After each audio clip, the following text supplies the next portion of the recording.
Hi, this is Chip. This is Christiana. And today we'll be talking about our recent trip to the Isle of Nusa Lembongan.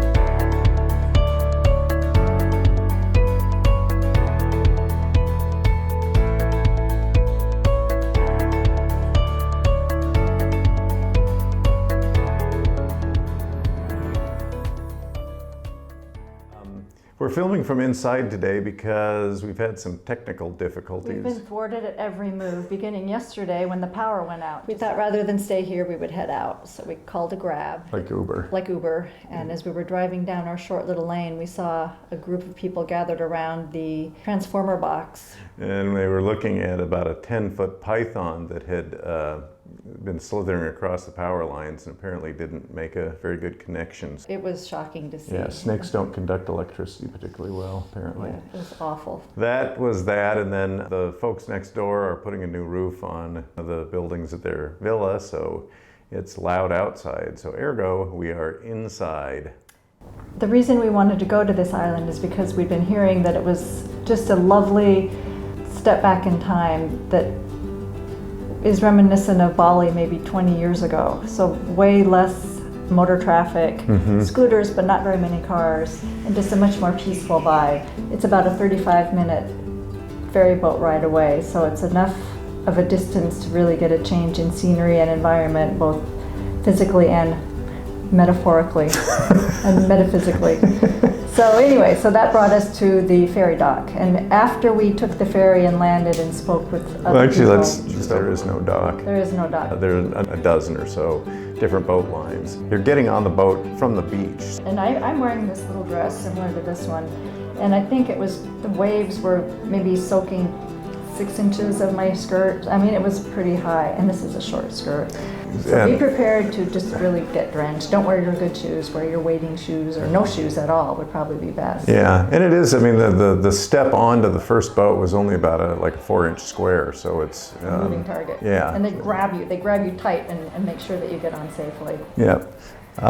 So the crossing, as Christiana said, is about 35 minutes, and you're going through a channel of, there's some surf there. So we had fairly modest seas of maybe 1 to 3 foot swells. But I was feeling a little queasy, and it was a bit up and down and hot. It was kind of hot and crowded. It's the bus of the sea. One thing we should say is that the price of the round trip, it's interesting here in Bali, they don't call it a round trip, they call it a return.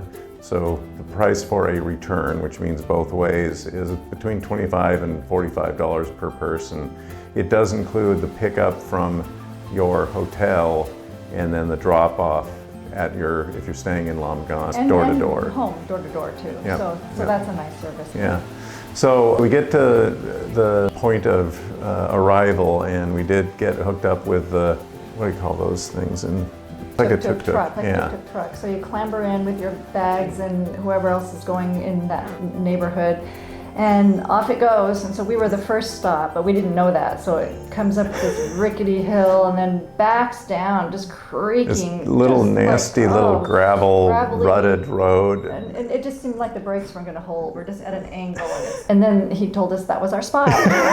Okay. It was not the most, impressive entry, but once you get into the place, and then we stayed at the Batu Karang.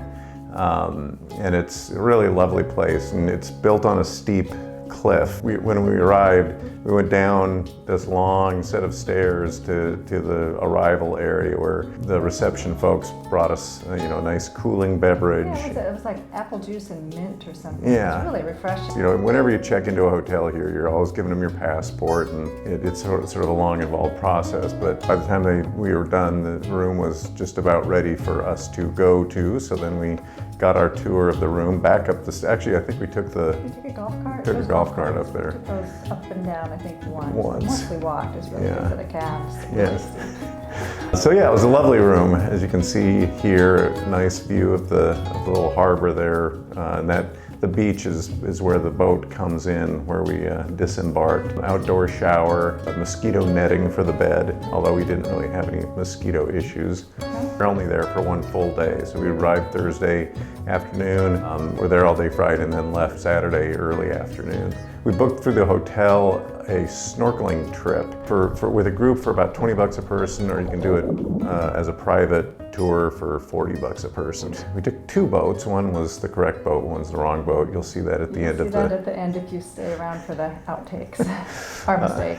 But it truly was the highlight of the short weekend trip. On the way out, you see these sort of funny floating water parks, which look a lot to me like something you'd see in Waterworld. We went to two spots. We went to a place called Crystal Bay, and that's the video that you're seeing here with the colorful fish and the sea turtle.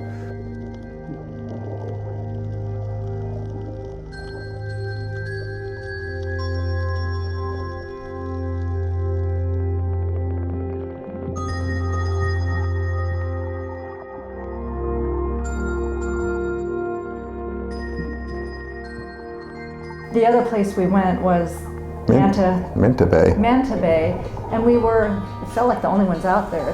And the guide was really sweet. He didn't speak a lot of English, but he had a whistle. So even underwater, we could hear him whistling, and he was like the manta ray whisperer. He knew where they were, and he would just whistle and point, and then we would sort of go over there, and there they were, just in all of their manta glory. So it was, and I do feel like we were about the only ones in that area. It was so peaceful.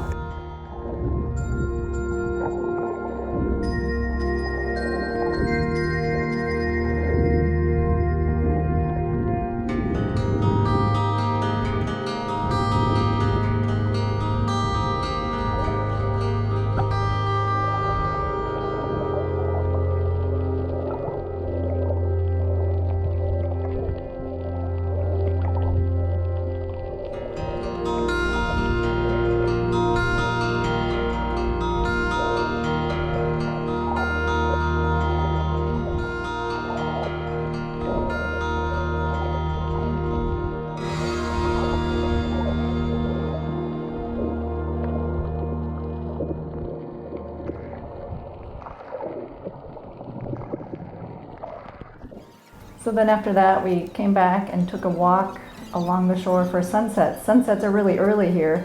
The sun tends to set around 6:30 p.m. So for the sunset views, you want to head out about 5:30 and go find a restaurant in which you can sit and look at the setting sun and perhaps have a light meal or a beverage and just take in the whole beauty of the island. Jungat Batu Beach does feel like a step back in time. The road, the main road along the beach is about 100 yards off the beach. Got a couple little warongs. It's not terrific for pedestrians. You see a lot of folks on scooters and whatnot. So if you're just walking along in the town, you probably want to stick to the beach. Yeah, it's very pedestrian friendly beachfront. Everything is along the little, there's a pretty good walkway.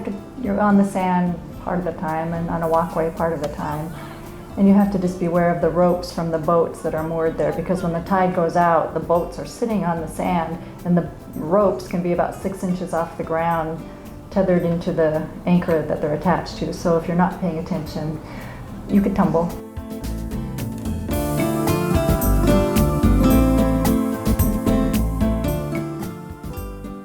On Saturday, we returned back to Bali on the same line that we took on the way out there.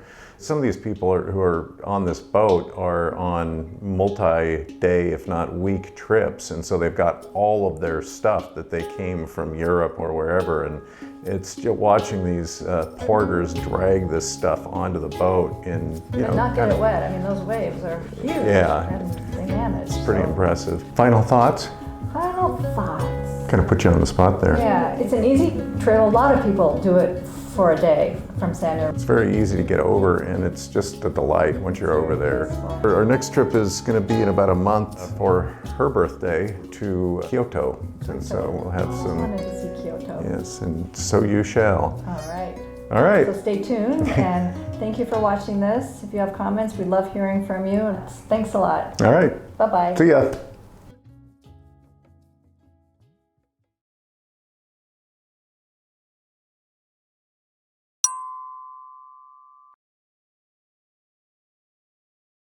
So if you're packing big lumbersome suitcases, it can be a Lumbersome? cumbersome, lumbering. If you're packing big cumbersome suitcases, it can be a hardship on the porters.